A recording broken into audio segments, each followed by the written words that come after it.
വീടിന് താങ്ങും തണലും നഷ്ടപ്പെട്ട വേദനയിൽ വിതുമ്പുകയാണ് കാസർഗോഡ് തൃക്കരിപ്പൂർ ഇളബച്ചിയിലെ കുഞ്ഞിക്കേളുവിന്റെ കുടുംബം. ഇന്നലെ കുവൈറ്റിൽ നടന്ന അപകടത്തിൽ കുഞ്ഞിക്കേളു അടക്കം 2 കാസർഗോഡ് സ്വദേശികൾക്കാണ് ജീവൻ നഷ്ടപ്പെട്ടത്. അധികൃതരുടെ ഭാഗത്തുനിന്ന് കൃത്യമായ വിവരങ്ങൾ ലഭിക്കാത്തത് വിഷമമുണ്ടാക്കുന്നുണ്ടെന്ന് കുഞ്ഞിക്കേളുവിന്റെ ബന്ധുക്കൾ പറഞ്ഞു. ഇന്നലെ വൈകിട്ടോടുകൂടിയാണ് കാസർഗോഡ് ജില്ലയെ ആകെ ദുഃഖത്തിലാഴ്ത്തിക്കൊണ്ടുള്ള ആ ഒരു വിവരം വരുന്നത്. കാസർഗോഡ് തൃക്കരിപ്പൂർ സ്വദേശിയായ കുഞ്ഞിക്കേളു, കാസർഗോഡ് ചെങ്കള സ്വദേശിയായ രഞ്ജിത്ത് എന്നിവരാണ് അപകടത്തിൽ മരിച്ചത്. നിരവധി പേർക്ക് പരിക്കേറ്റിട്ടുണ്ട്. കാസർഗോഡ് ജില്ലയുടെ വിവിധ ഭാഗങ്ങളിൽ നിന്നുള്ള ആളുകൾ ഇപ്പോൾ പരിക്കേറ്റ് കുവൈത്തിലെ തന്നെ പരിസര പ്രദേശത്തുള്ള നിരവധി ആശുപത്രികൾ ചികിത്സ തേടിയിട്ടുണ്ട് എന്നുള്ള വിവരമാണ് ഇപ്പോൾ ബന്ധുക്കൾക്കും മറ്റ് സുഹൃത്തുക്കൾക്കുമൊക്കെ തന്നെ ലഭിക്കുന്നത്. ഇപ്പോൾ നമ്മൾ കുഞ്ഞിക്കേളുവിൻ്റെ വീട്ടിലാണുള്ളത്. അദ്ദേഹം ഏറെ വർഷമായിട്ട് തന്നെ കുവൈത്തിൽ ജോലി ചെയ്തു വരികയായിരുന്നു. 60 വയസ്സിനോടടുത്ത് കൊണ്ടിരിക്കുന്നത് കൊണ്ട് തന്നെ ജോലി മതിയാക്കി നാട്ടിൽ വന്ന് സെറ്റിലായി താമസിക്കാനുള്ളൊരു ആഗ്രഹം കൂടി അദ്ദേഹം കുടുംബാംഗങ്ങളുമായി പങ്കുവച്ചിരുന്നു. അദ്ദേഹത്തിൻ്റെ സഹോദരി ഭർത്താവ് നമ്മളോടൊപ്പം ചേരുന്നുണ്ട്. ചേട്ടാ, വിവരം എങ്ങനെയാണ് അറിയുന്നത്?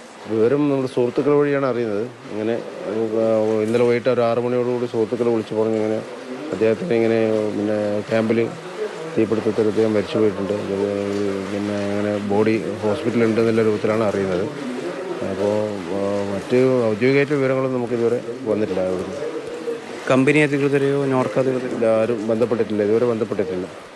ആരുമായിട്ട് ഞങ്ങളെ അറിയിച്ചിട്ടില്ല, കാര്യങ്ങളൊന്നും അറിയിച്ചിട്ടില്ല.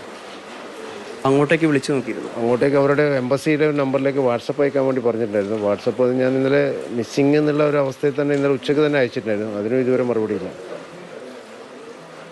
അപ്പോൾ ഇനി മുന്നോട്ടേക്കുള്ള നടപടികൾ എങ്ങനെയാണ്? മുന്നോട്ടേക്കുള്ള നടപടികൾ നമ്മൾ കുവൈത്തി പ്രവാസി സംഘടനകളിലെ കാസർഗോഡ് ജില്ലാ ഭാരവാഹികൾ ബന്ധപ്പെട്ടിട്ടുണ്ട്.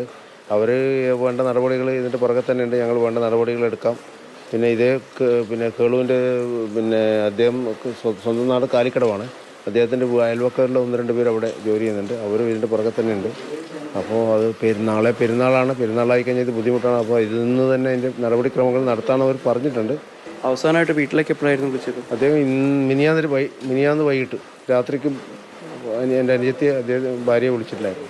മൃതദേഹമെങ്കിലും നാട്ടിലെത്തിക്കാൻ സാധിക്കുമെന്ന ആ ഒരു പ്രതീക്ഷയിലാണ് ഇപ്പോൾ കുടുംബം മുന്നോട്ടേക്ക് പോകുന്നത്. കാസർഗോഡ് എളമ്പച്ചിയിൽ നിന്നും സാരംഗ് സുരേഷ്, മാതൃഭൂമി ന്യൂസ്.